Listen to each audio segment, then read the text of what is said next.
मेरा नाम Sarabjit Singh Khalsa, son of शहीद बेअंत सिंह मलोआ। 89 में जब मेरे मदर एमपी थे, उन्होंने भी पार्लियामेंट में राजीव गांधी सामने बैठा था, उसके मुंह पे कहा था कि ये बंदा सिखों का कातिल है, इसने जेनोसाइड करवाया 84 में, इसको फांसी होनी चाहिए। एक सिख कौम ਦੇ ਵਿੱਚ ਸ਼ਹੀਦ ਪਰਿਵਾਰ ਹੁੰਦਾ ਹੈ, ਉਹਦਾ ਰੁਤਬਾ ਇਹ ਸਿੰਗਰ ਨਾਲੋਂ मतलब इन्हों नालों बहुत ऊंचा होता, एक्ट्रेस और सिंगर नालों। लोग तो हमें 84 से जानते हैं, जब से हमारे फादर साहब ने सारा सेक्रीफाइस किया है। सबसे मेन मुद्दा तो जो है वो है श्री गुरु ग्रंथ साहिब जी की बेअदबी का। एक सेकंड है हमारा किसानी का जो मुद्दा है, MSP का। मेरा नाम सरबजीत सिंह खालसा, सन ऑफ शहीद बेअंत सिंह मलोआ। तो मेरे मम्मी का नाम था विमल कौर खालसा, जो 89 में रोपड़ से मेंबर पार्लियामेंट थे। सर, इस बार आप चुनाव लड़ने जा रहे हैं, कौन सा एरिया है, क्या कुछ खास रहने वाले, आपके लिए क्या कुछ मुद्दे रहेंगे, क्या करेंगे चुनाव लड़ने? इससे पहले भी क्या आपने चुनाव लड़ा है? मैंने पहले 3 बार इलेक्शन लड़ा है, ये 4th टाइम है। इस बार मैं फरीदकोट से लड़ने जा रहा हूँ। वैसे तो मेरा मन कोई बिल्कुल नहीं था इलेक्शन लड़ने का, मुझे लोगों ने अप्रोच किया है कि आप आओ, हम आपका साथ देंगे। और बहुत मतलब बहुत ज़्यादा अप्रोच किया उन्होंने, मुझे प्रेशर करा कि नहीं आप आओ, तो इसलिए फिर मैं रेडी हूँ। वैसे तो मेरा मन नहीं था इलेक्शन लड़ने का। इस बार आपके लिए चुनाव में जब आप खड़े हैं, आपके ऑपोजिशन में फरीदकोट से बीजेपी से हंसराज खड़े हैं, आम आदमी पार्टी कांग्रेस से भी कोई गायक खड़े हैं, मतलब कुछ सिंगर भी हैं और कुछ पुराने पॉलिटिशियन भी हैं। तो आप उनके साथ अपना मुकाबला कहाँ पर देखते हैं? देखो, जो एक सिख कौम ਦੇ ਵਿੱਚ ਸ਼ਹੀਦ ਪਰਿਵਾਰ ਹੁੰਦਾ ਹੈ, ਉਹਦਾ ਰੁਤਬਾ ਇਹ ਸਿੰਗਰ ਨਾਲੋਂ मतलब ਇਹਨਾਂ ਨਾਲੋਂ ਬਹੁਤ ਉੱਚਾ ਹੁੰਦਾ, एक्ट्रेस और सिंगर नालों। तो ताही इन सिंगरों करके ही मुझे इन्होंने अप्रोच किया है, फरीदकोट वालों ने, कि हमारे यहाँ सिंगर ही खड़े हैं, आप आओ, हम आपको ज़रूर जिता के पार्लियामेंट भेजेंगे। आपके लिए फरीदकोट में कौन कौन से मुद्दे अहम रहने वाले हैं जो आप लोगों के लिए उठाने वाले हैं? सबसे मेन मुद्दा तो जो है वो है श्री गुरु ग्रंथ साहिब जी की बेअदबी का, क्योंकि बहुत देर हो गई है इस मुद्दे, मतलब इसका इंसाफ नहीं मिल सका, दोषियों को सज़ा नहीं हुई, गवर्नमेंट पकड़ नहीं सकी अभी तक। तो उसके एक तो वो है, एक सेकंड है हमारा किसानी का जो मुद्दा है, MSP का। थर्ड भी बहुत गंभीर मुद्दा है जो है पंजाब में नशों का।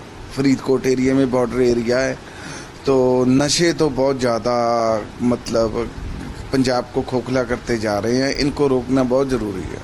सर, एक तरफ देखने को मिल रहा है कि जो चेहरे हैं जो दूसरी पार्टियों से खड़े, वो काफ़ी जाने माने हैं, लोग उनको जानते हैं, समझते हैं। एक तरफ आप खड़े, तो आपको क्या एडवांटेजेस और डिसएडवांटेजेस हैं इस इलेक्शन में अगर वो आपके विपक्ष में खड़े हैं?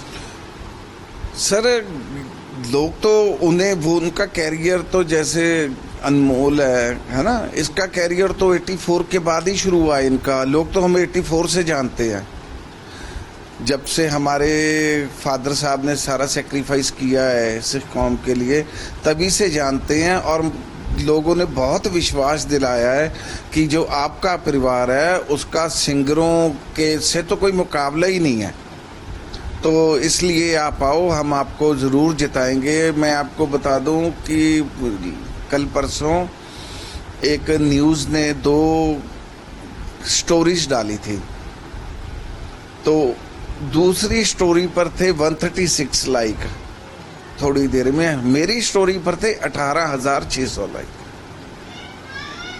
मतलब लोग बहुत मन से हमें चाहते हैं कि हम आएँ, क्योंकि ये जो मुद्दे हैं ना, बेसिकली ये वही समझ सकता है जिन्होंने कुर्बानी की है, जिन्होंने सेक्रीफाइस किया है। क्योंकि श्री गुरु ग्रंथ साहब की बेअदबी का अब ये सरकार है, सरकार ने इस बार भी कुछ नहीं किया। एक्चुअली ये जो सरकारें हैं ये सेंटर के दबाव में चलती हैं।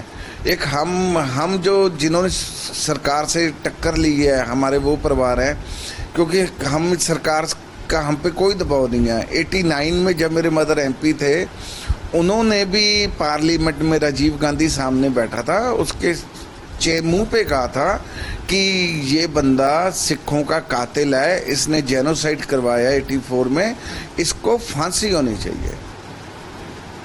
सर क्या कुछ किसानों का किस तरह का रिस्पांस आपके साथ जुड़ा हुआ, जैसे आपने अभी बताया कि किसान के मुद्दे भी आपके लिए मुझे कल भी और मतलब तकरीबन 2 किसान जथेबंदियों के फ़ोन आ गए हैं कि आप आओ, हमारा पूरा सपोर्ट आपके साथ है, आप आएंगे तो हम पेपर में भी सारा देंगे कि मतलब हम इनकी सपोर्ट में हैं। जैसे किसान जथेबंदियां हो गई, पटवारी यूनियन हो गई, और कई बहुत मतलब लोगों में उत्साह है हमारा। जब आप चुनाव लड़ने के लिए खड़े हो रहे थे इंडिपेंडेंट, इससे पहले किसी पॉलिटिकल पार्टी ने आपको अप्रोच किया कि आइए हमारे साथ? नहीं, मुझे किसी पॉलिटिकल पार्टी ने अप्रोच नहीं किया। तो आपकी चाहत थी कि कोई पॉलिटिकल पार्टी आपको अप्रोच करे? नहीं, मैं एक्चुअली बात पता क्या है, अगर हम किसी भी पॉलिटिकल पार्टी से जुड़ते हैं तो हमारे मतलब जो चाहने वाले हैं, जैसे हम किसी पार्टी से जुड़े, हमारे जो बीच में चाहने वाले हैं जो जिनसी उस पार्टी के साथ क्लैश है, तो वो फिर लोग इतराज करते हैं, जी आप इस पार्टी के साथ मत जुड़ो, आप इसके साथ मत जुड़ो। इसलिए हमने फैसला किया कि हम किसी पार्टी के साथ नहीं जुड़ेंगे, हम इंडिपेंडेंट ही लड़ेंगे।